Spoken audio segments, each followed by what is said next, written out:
वळूयात पुढच्या बातमीकडे। कोल्हापुरात पावसाचा जोर अजूनही कायम आहे, तर बहुतांशी धरण पाणलोट क्षेत्रात अतिवृष्टी पाहायला मिळते।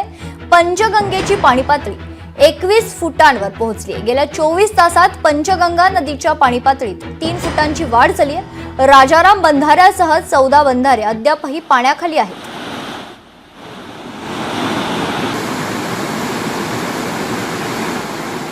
दरम्यान पंचगंगा नदीवरील राजाराम बंधारा परिसरातून आढावा घेतलाय आमचे प्रतिनिधी सतेज औंधकर यांनी। गेल्या 24 तासापासून कोल्हापूर शहराबरोबरच ग्रामीण भागात पावसाचा जोर पाहायला मिळतोय, तर धरण पाणलोट क्षेत्रामध्ये अतिवृष्टी झाल्याची नोंद झाली आहे।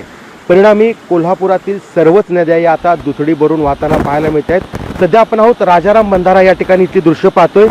या ठिकाणी राजाराम बंधारा तर गेल्या कित्येक दिवसापासून पाण्याखाली गेलेलाच आहे, मात्र दुसरीकडे पाहिलं तर राजाराम बंधाऱ्याची पाणी पातळी ही 22 फूट 5 इंचावरती पोहोचलेली आहे। गेल्या 24 तासात जवळपास 5 फुटांची वाढ पंचगंगा नदीपात्रात झाल्याचं आपल्याला पाहायला मिळतंय।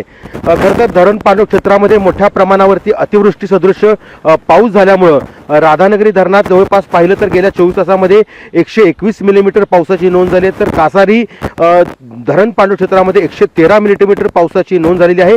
पाटगावमध्ये 120 मिलीमीटर, तर कोदे लघु पाटबंधारे प्रकल्पामध्ये 143 मिलीमीटर अशा अतिवृष्टी सदृश पावसाची नोंद झाली आहे। त्यामुळं जिल्ह्यातील सर्वच नद्या या दुथडी भरून वाहताना पाहायला मिळतात। जवळपास राजारामसह 26 बंधारे आहेत ते पाण्याखाली गेल्यामुळं वाहतूक मोठ्या प्रमाणावरती विस्कळीत झालेली आहे।